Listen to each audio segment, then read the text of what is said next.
मैं उनका बहुत बहुत जना आभारी हूं कि उन्होंने मुझे ये मौका दिया और मैं अब हमारे यशस्वी मंत्री जी सतपाल जी महाराज जी को मैं निवेदन करूंगा कि वो अपने भाषण से हमें सब ओतप्रोत करने का कोशिश करें।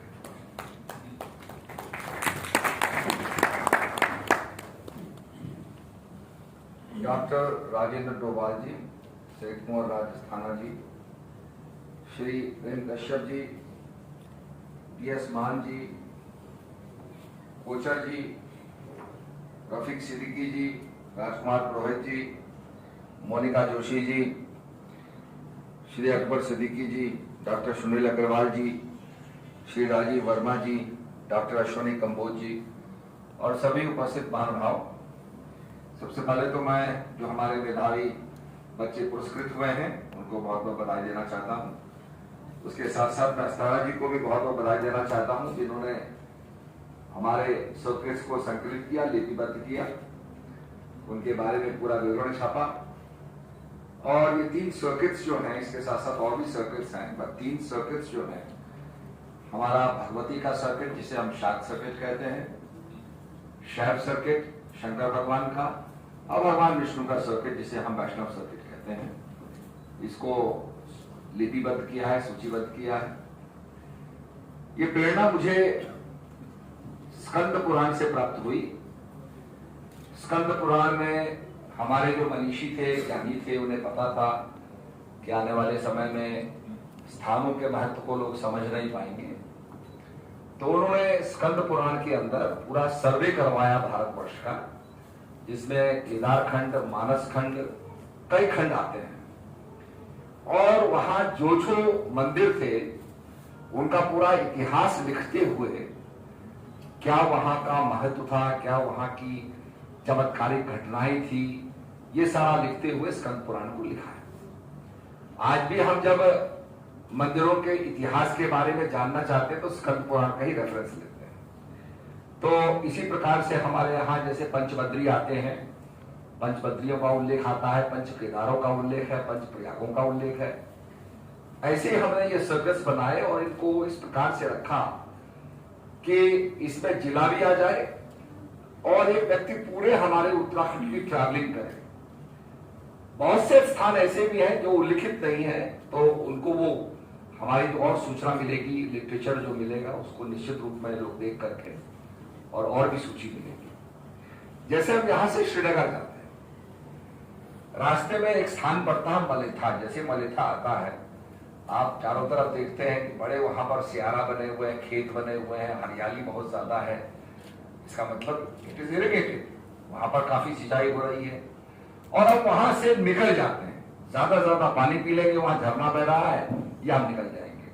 हम ये चाहते हैं टूरिज्म में कि उस स्थान का, कि माधो सिंह भंडारी ने कैसे अपने पुत्र का बलिदान दिया था पानी लाने के लिए, उस स्थान को भी हम देखें, उसकी ब्रेवरी को और उसकी शौर्य गाथा को भी हम सुने और जाने कि किस प्रकार से अपने पुत्र का बलिदान दिया। और उसकी पत्नी ने फिर ये श्राप दिया कि आज से जो हमारे वीर योद्धा हैं, ये खड़ जो है, ये इनकी ये ना हो उत्तराखंड के अंदर। खैर चलिए, तो इस प्रकार से बहुत से स्थान जो है हमारे, जैसे अभी टिमरसैन महादेव का आया, basically it was a unknown spot, कोई नहीं जानता था। मैं बहुत साल पहले गया था, करीब 25 साल पहले मैं वहां गया टिमरसैन महादेव में। वहां शिवलिंग बनता है ऑटोमेटिकली, जैसे अमरनाथ में शिवलिंग बनता है। आज हमें बड़ी खुशी है कि हमने उसको सर्किट में रखा।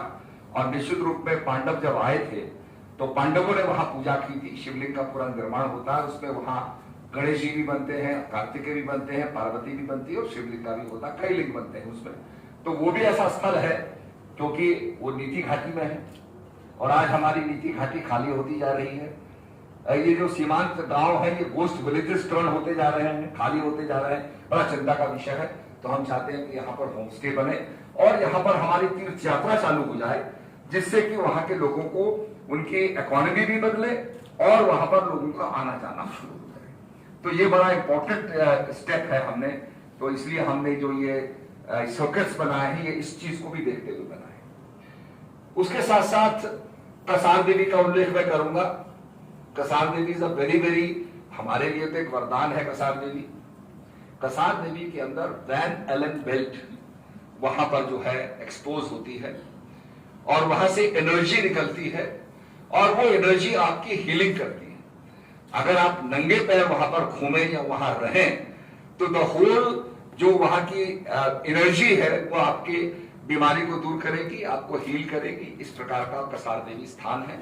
वहां पर बहुत से राइटर्स आए, बॉब डिलन वहां आया, जॉर्ज हैरिसन वहां आया, गोविंदा लामा वहां पर उन्होंने बहुत सी किताबें लिखी। Very spiritually charge area. और ये दुनिया में 3 जगह है।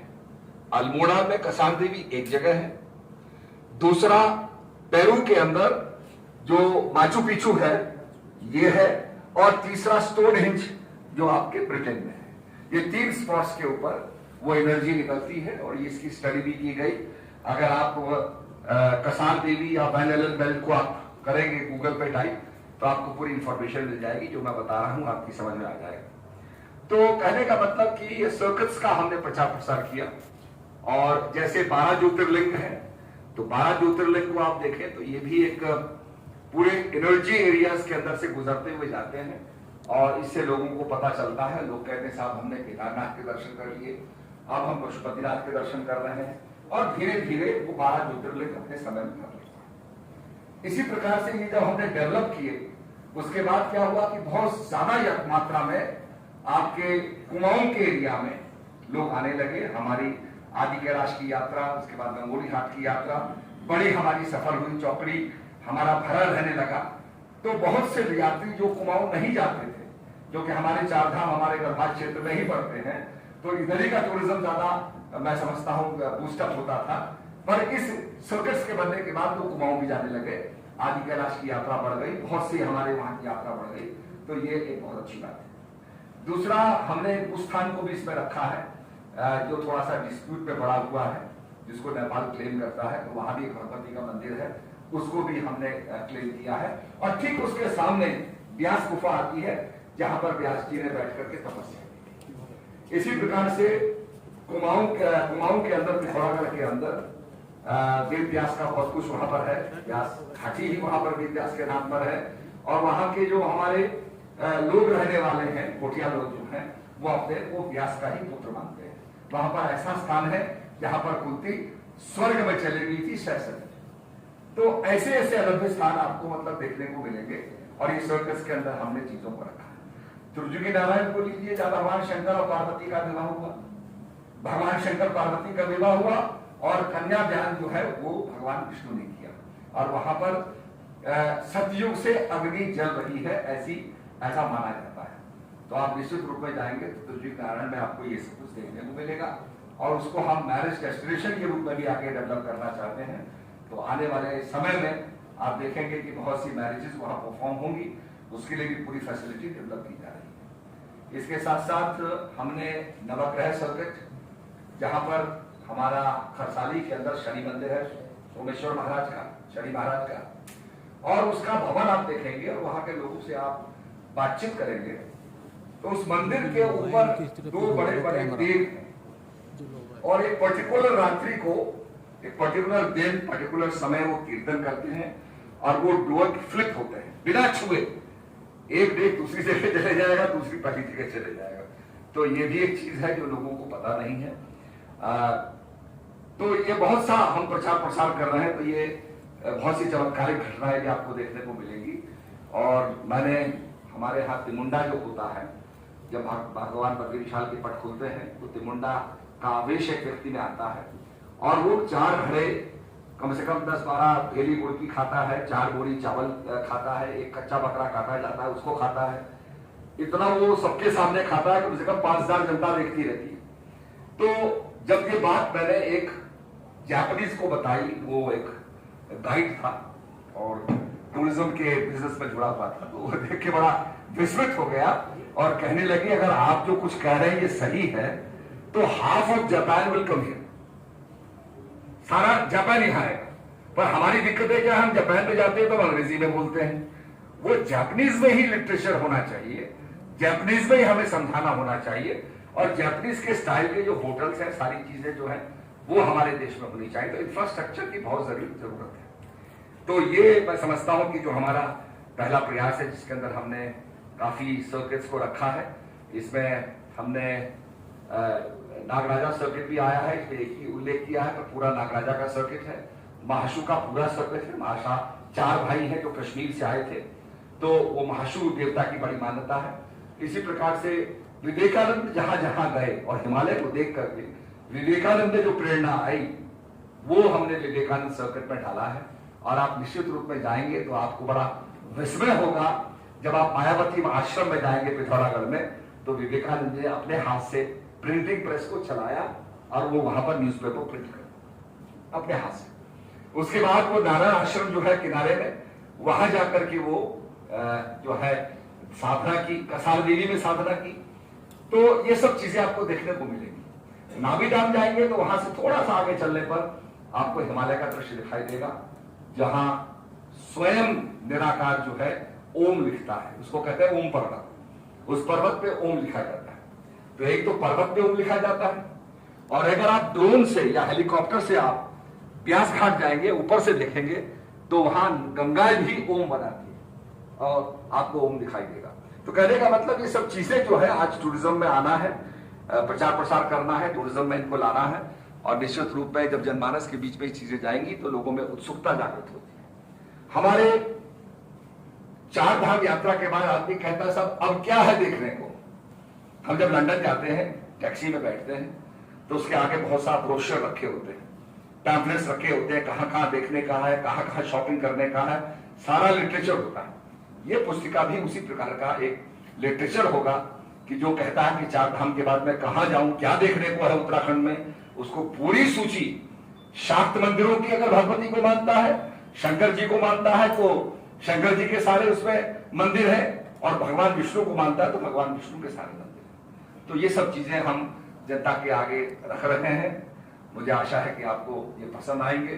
तो ये वही है जिस परंपरा में हमारे ऋषि मुनियों ने हमारे जो है पूरे मानस खंड के अंदर, केदार खंड के अंदर अनेक मंदिरों का विवरण किया।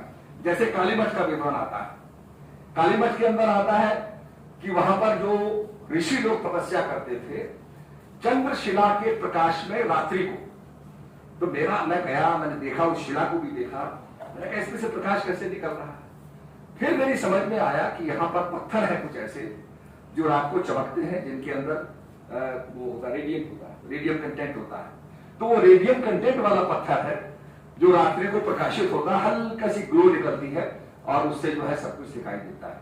तो इस प्रकार से साइंटिफिकली भी अगर हम देखेंगे तो बहुत कुछ देखने को मिलेगा। और आपको पता है कि गीता के अंदर 17 स्तंभ की चर्चा की गई है, सतोगुण, रजोगुण, तमोगुण, ये 3 गुणों से सारी सृष्टि बनी है, भगवान कहते हैं। और साइंस भी कहती है कि there is electron, proton, neutron, इन्हीं से ये फंडामेंटल पार्टिकल्स है जिनसे सारा संसार बना है। तो कहने का मतलब कि ये पुस्तिका मैं समझता हूं हमारे टूरिज्म के लोगों के लिए एक मानचित्र होगा, एक मैप होगा। इन्हीं शब्दों के साथ आपने जो तन्मयता से मेरी विचारों को सुना उसके लिए बहुत बहुत धन्यवाद। जय भारत, जय उत्तराखंड।